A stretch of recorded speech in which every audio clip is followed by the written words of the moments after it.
going to the movies is a very common thing. It's exciting seeing all the people in attendance for a premiere. The viewers have their hopes that their money will be well spent on a great film.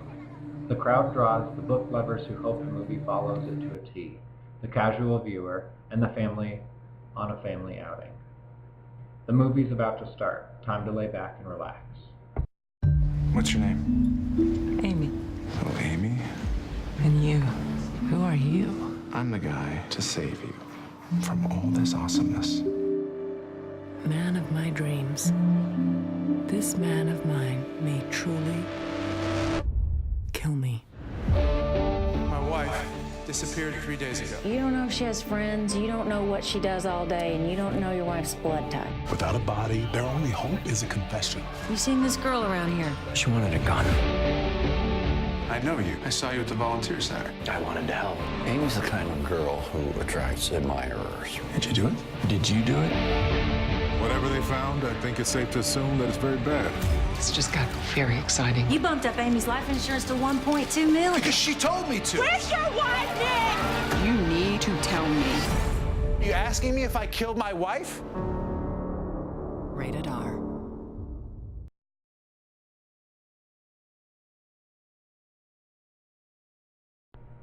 The major difference between books and film is imagery. Visual images stimulate our perceptions directly, while written words can do this indirectly. Reading the description of Amy's tragic disappearance requires a kind of mental translation that viewing a picture of this scene doesn't. Film is more sensory experience than reading.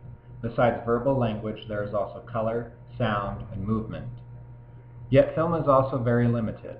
For one thing, there is no time constraints on a novel, while a film must generally compose itself into 2 hours or less.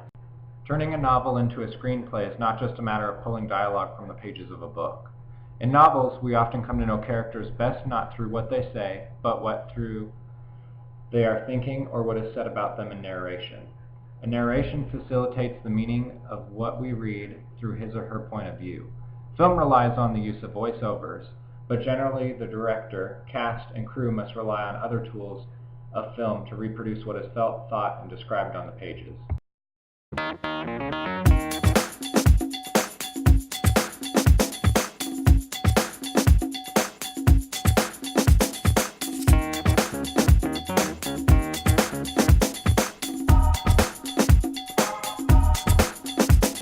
In the movies that were in the books were the little subtle moments. One really great example is Margot and Nick's interaction in the bar. In the opening few chapters, when Nick is in the bar talking with Margot, his sister, Margot throws down a glass of beer, and Nick looks at it and sees that the glass is dirty, and Margot picks up the beer and licks the glass clean and sets it back down in front of him and says something like, "There you go, my prince." And it really shows the dichotomy of their relationship and kind of how Margot feels inferior, but they're still very playful and very close. And in the movie, they didn't show that part, and I thought it was a really great scene that shows the siblings' relationship. So obviously, a movie can't have every single detail that a book does, but certain ones like that, when they're omitted, kind of detract from the characters, I believe.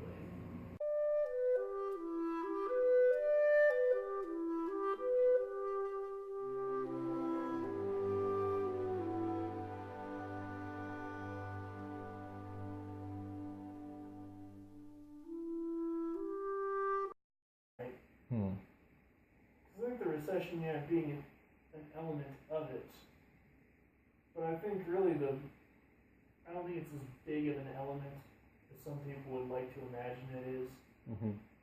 I think their characters would be a little stronger than circumstance would allow. And since all the events take place so far after the recession, I think the general feel of it would be more just the apathy of long-term relationships. It's very easy to get complacent. Mm-hmm. And we saw a lot through Nick's character, even through the recession and the moving back, just giving him more of an excuse to get into a more apathetic, sympathetic state. One thing that I noticed or was able to pick up more in the book was the setting. In the movie, you see that Amy and Nick are living in this big extravagant house, and you know that they're leasing it because later on in the movie they show a screenshot of them in front of the house with a for lease sign in front of it. But in the book you really sense that there is a lot of poverty in the area. For example, there are multiple instances where Nick talks about houses on the street being vacant, mansions, and even one point where a vagabond was living in the house and he went and tried to give the guy food, but he had already fled.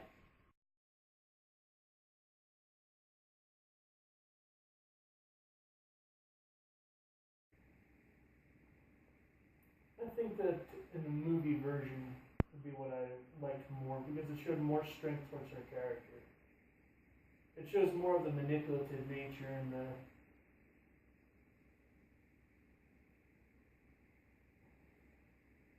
to be engaged in such an action before killing someone. And it also represents a real lack of soul or empathy. Mm-hmm. To be able to look someone in the eyes before you kill them takes a lot more than to kill a sleeping person. Mm-hmm.